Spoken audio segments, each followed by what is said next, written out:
Muito bom dia, sejam bem-vindos ao Tema Dia. O meu nome é Diogo Vidal Silva, comigo tenho Pedro Jorge da Cunha, diretor adjunto do 00.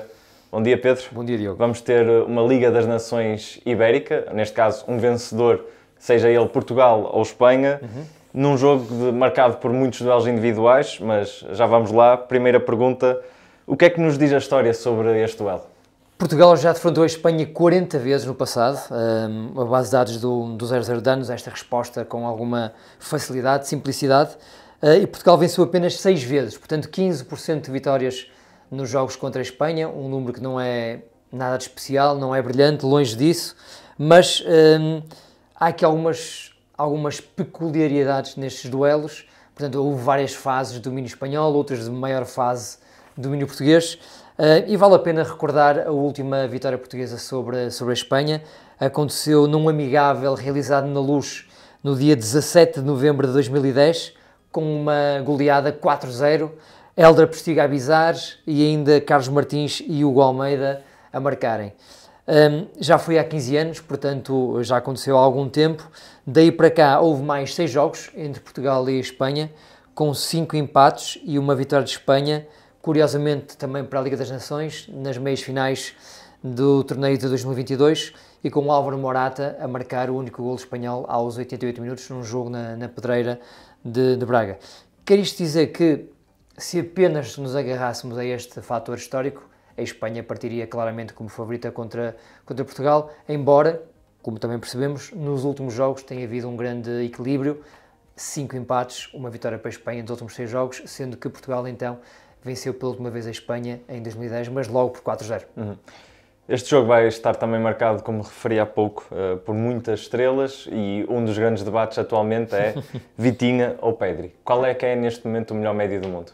Bem, eu, para ser coerente com aquilo que escrevi ontem no Campo Pelado, acho que terás lido o artigo da opinião, tenho de considerar que Vitinha é nesta altura o melhor médio do mundo, mas também posso estar assim influenciado por um pormenor muito simples de explicar. Vejo muito mais jogos de Vitinha do que vejo do Pedri. Portanto, há aqui também esta influência quase paternalista, digamos assim. Vi Vitinha a aparecer no Futebol Clube Porto, a ter dificuldades a aparecer na seleção, a tornar-se muito importante na seleção no último europeu, a ser agora um maestro do meio campo do PSG ao lado do João Neves, e de facto é um privilégio estar a assistir a tudo isto na primeira fila. E a forma como o Vitinha entrou no último jogo contra a Alemanha, numa grande vitória portuguesa, numa grande exibição da equipa de Roberto Martínez, faz-me levar a pensar que, de facto, acima de Vitinha, nesta altura, não me parece haver ninguém.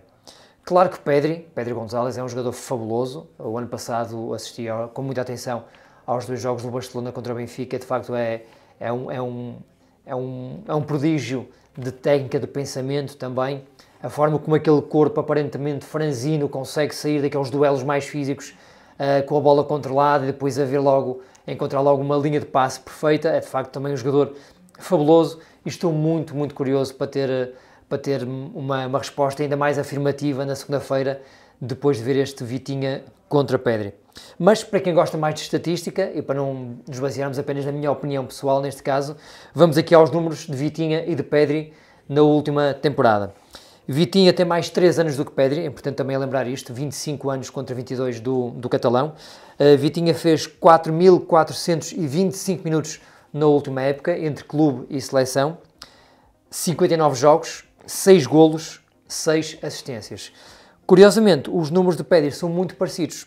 Fez mais minutos, 5.037, fez mais 2 jogos, 61, marcou mais um golo, 7, e fez mais 3 assistências. Portanto, não é por aqui que, de facto, temos a convicção se um é melhor do que outro.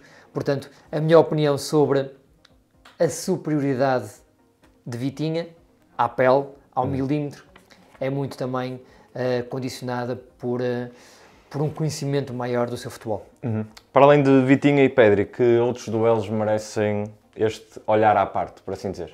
Nós aqui em off, até foste tu que o disseste, falávamos sobre o duelo de Nico Williams com o lateral direito de Portugal, que não será à partida João Neves, à partida Diogo Dalot ou Nelson Semedo voltarão a preencher esse lugar, e de facto vai ser interessante, vai ser um duelo interessante, porque o Nico Williams também é um jogador explosivo, difícil de parar, mas eu por acaso tinha escolhido outros, não me leves a mal, Diogo, mas fui para outros duelos. Lamine Yamal versus Nuno Mendes, e eu aqui consideraria que estarão frente a frente o melhor lateral esquerdo do mundo da atualidade e o melhor extremo direito, que é muito mais do que isso, julgo eu, da atualidade. Não sei quem é que vai sair disto vivo, quem é que vai sobreviver a este combate, porque são dois jogadores extraordinários. Nuno Mendes fez um jogo explosivo, retumbante, perfeito contra a Alemanha, a defender e a atacar, a fazer todo o corredor, a oferecer o segundo golo a Cristiano Ronaldo. É de facto um lateral esquerdo com uma capacidade física e técnica e mesmo já de decisão muito, muito boa. Portanto, é um lateral esquerdo português e devemos também ter orgulho e sentir-nos de facto impressionados com a forma como o Nuno Mendes tem sabido crescer dentro do futebol mundial. O Lamine Yamal, com 17 anos, quase 18, é tudo aquilo que nós idealizamos num jogador de futebol. Um avançado, mais do que um extremo, diria, que procura muitas vezes as zonas interiores, o remate, e depois, lá está, a diferença é esta, é a forma como ele consegue definir, tanto na hora de rematar como de fazer um passo, uma tabela, um drible, é perfeito. É um jogador perfeito, também rápido, franzino, mas com uma capacidade, uma agilidade para sair dos duelos que é, sem dúvida, maravilhosa, e a exibição que ele faz contra a França é mais uma prova disso mesmo. Para completar esta parte dos duelos, gostaria de sublinhar mais dois, pelo menos. Se Francisco Conceição for titular do lado português, portanto, a jogar a partir do lado direito à partida, hipótese que eu não me acredito muito, devo dizer, mas pelo menos durante a partida deverá ser lançado, vai apanhar o Cucurella pela frente. À partida será o Cucurella, o Marco Cucurella, lateral esquerdo espanhol. Se o Chico Conceição entrar com a inspiração mostrada contra a Alemanha, o Cucurella vai ter muitos problemas. Portanto, é mais um duelo que vale a pena ter muita atenção. E depois, aceitando que a Espanha, na minha opinião, é a melhor seleção do mundo no jogo interior, a forma como consegue, de facto, controlar o jogo com bola no espaço mais interior, vai ser também muito interessante ver o que o Zubimendi e o Fabiano Ruiz, ou o Merino, portanto, destes três, dois deverão jogar, poderão fazer no duelo contra o Bruno Fernandes e o Bernardo Silva. Portanto, estou muito, muito curioso. Vai ser uma grande final, um grande jogo de futebol entre duas seleções que nesta altura estarão ambas entre as 5 melhores do planeta. Posto isto, quem é que, na tua perspectiva, atravessa um melhor período de forma?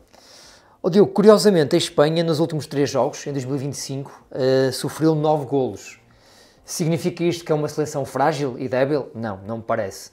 Mas é uma seleção que se expõe muito, que se diverte a jogar futebol. Essa é muito a ideia do Luís de la Fuente, entregar a bola aos seus jogadores e dar-lhes muita liberdade, mas naturalmente depois atrás é castigada. Tem sofrido muitos golos. Contra a França, estamos aqui a ver o jogo ontem, e aquele 5-1 de repente passa a 5-4. Foi um bocadinho assustador para o adepto espanhol que estava na bancada. O Didier Deschamps levou as mãos à cabeça depois da França falhar mais um golo. E, portanto, é uma equipa que tem uma qualidade incrível, diverte-se em campo. É muitas vezes até quase pueril, infantil, no bom sentido da palavra, porque, de facto, é uma seleção com uma ingenuidade, uma pureza muito boa na relação com o jogo, mas Portugal pode aproveitar esta pureza, esta inocência, para castigar os centrais espanhóis, o Izan, o Lenormand, eventualmente serão os dois escolhidos, ou o Vivian também pode jogar, mas acredito mais nos 2 primeiros, portanto Portugal pode aproveitar isto.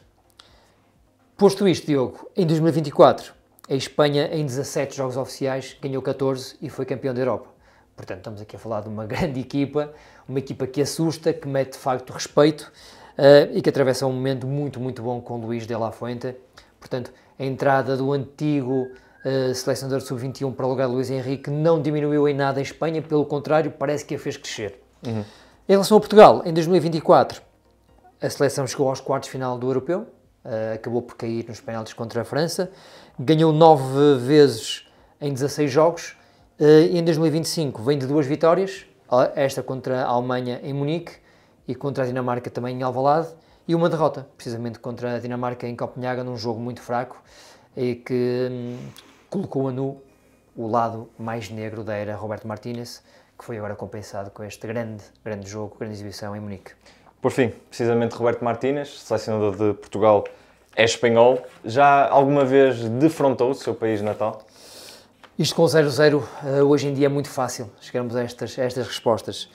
O Roberto Martínez defrontou uma vez a Espanha enquanto treinador. Foi num amigável Bélgica-Espanha, a 1 de setembro de 2016. Bélgica 0, Espanha 2, numa fase muito inicial do Roberto Martínez ao leme da seleção belga. Foi a única vez que Roberto Martínez jogou contra a Espanha. E como deves perceber, um amigável não tem um peso de uma final, numa prova oficial. Portanto, pela primeira vez, Roberto Martínez vai ter de facto aqui uma possibilidade de roubar um título ao seu país natal. Curiosamente, também fui à procura de outros pormenores que o 0-0 nos consegue dar e tentei perceber se Roberto Martínez já tinha defrontado alguma vez Luís de la Fuente.